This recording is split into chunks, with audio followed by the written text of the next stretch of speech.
पनिया में खाड़े तिवई कर हाथ जोरिया हे आदित्य मोल तनी ताकि सबके ओरिया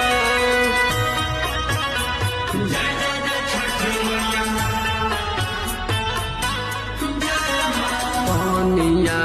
में खाड़े तिवई कर हाथ जोरिया हे